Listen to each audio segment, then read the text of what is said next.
इस वीडियो में हम बात करने वाले अफ्रीका कॉन्टिनेंट के बारे में, किस तरीके से वहां के देशों के लिए भारत के दो कंपनियों ने बाइक बेचने में जीत हासिल की है। बाइक बनाने के दो सबसे पुराने ब्रांड में से एक टीवीएस और बजाज है, जो काफी अफोर्डेबल बाइक बनाते हैं। आज के समय में ऐसे दो बाइक के ब्रांड जो पूरे अफ्रीका कॉन्टिनेंट में दूसरे कंपनियों को पछाड़ रहे हैं। बजाज, टीवीएस यह दोनों भारतीय कंपनियां हैं, इसलिए वह सबको नहीं पछाड़ रहे और मार्केट में सिर्फ यही दो कंपनियां नहीं है। कई अन्य चीनी कंपनियां भी ऐसे करने की कोशिश कर रही है, पर वो इतनी सफल नहीं रही। लेकिन दो कैसे भारतीय ब्रांड पूरे अफ्रीकी बाजार में, विशेष रूप से बजाज जैसा ब्रांड आगे निकलने में सफल रहा, तो आइए जानते हैं इस वीडियो में।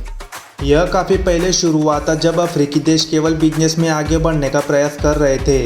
उन्हें एक स्थान से दूसरे स्थान पर जाने के लिए बाइक जैसे साधनों की आवश्यकता होती थी और जाहिर तौर पर वहाँ की सड़कों की कठिनाइयों के कारण उन लोगों के लिए बाइक सबसे अच्छे तरीकों में से एक था, जिसके उपयोग से वे एक शहर से दूसरे शहर जाने के लिए कर सकते थे और इसी वजह से वहाँ बाइक की मांग बढ़ रही थी। इसलिए दुनिया भर की कंपनियां अफ्रीका में आने की तैयारियों में लगी थी। सबसे पहले जापानी कंपनियां आई और यह उस क्वालिटी के हिसाब से बाइक बनाते थे जिनकी उन लोगों को आवश्यकता होती थी। लेकिन दुर्भाग्य से अफ्रीकी लोगों की इनकम की तुलना में जापानी बाइकें महंगी थी। इसका फायदा उठाते हुए चीनी ब्रांड को इसमें कदम रखने का विचार आया और दुर्भाग्य से चीनी कंपनियां भी इसमें अच्छा काम नहीं कर सकी, क्योंकि वह सस्ती बाइकें तो बना रहे थे पर जिनकी क्वालिटी भी उतनी खास नहीं रहती थी। तभी भारतीय कंपनियों ने एक बेहतर तरीका निकाला, जो चीनी कंपनियों की तरह सस्ती कीमतों के साथ जापानियों की तरह अच्छी बाइक बना के बेचने का आइडिया लेकर आए। मतलब कंपनियों को high quality low price bike बनाना था और भारतीय कंपनियां अफ्रीकी देशों में इसी तरह की बाइक लेकर आए, जो वहाँ के लोगों के लिए अच्छा काम कर रही थी,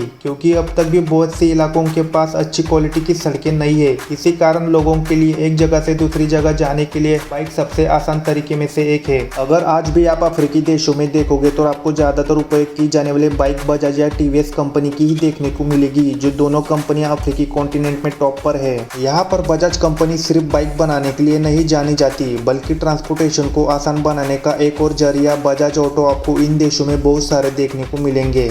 तो यहाँ एक छोटा सा सवाल आता है कि इन दो कंपनियों ने अफ्रीकी मार्केट को पकड़ने का इंतजाम कैसे किया। इन्होंने यहाँ के लोगों के लिए सिर्फ अच्छी बाइक ही नहीं, इसके साथ साथ हर जगह पर सर्विस सेंटर भी बनाए और बाइक में लगने वाले पार्ट्स भी काफ़ी आसानी से उपलब्ध कराए। वे अफ्रीका में कई अलग अलग अपने फैक्ट्रियों के पास बाइक के पार्ट्स ले जाते हैं, जिन्हें असेंबल करके फिर उन्हीं देशों में आगे बेचा जाता है। लोगों की सटीक ज़रूरतों को समझने की कोशिश में उन्होंने बहुत बेहतर काम किया है और बाइक का निर्माण किया है, जो अफ्रीकी लोगों के अनुसार और उनकी सड़कों के अनुसार बहुत अच्छा काम करती है। क्योंकि जिस प्रकार की बाइक आपको अफ्रीकी देशों में देखने को मिलती है, उदाहरण के लिए बॉक्सर यहाँ की सबसे अधिक लोकप्रिय बाइक में से एक है। आप इसे अफ्रीकी देशों के अलावा किसी अन्य जगह पर नहीं देख सकते।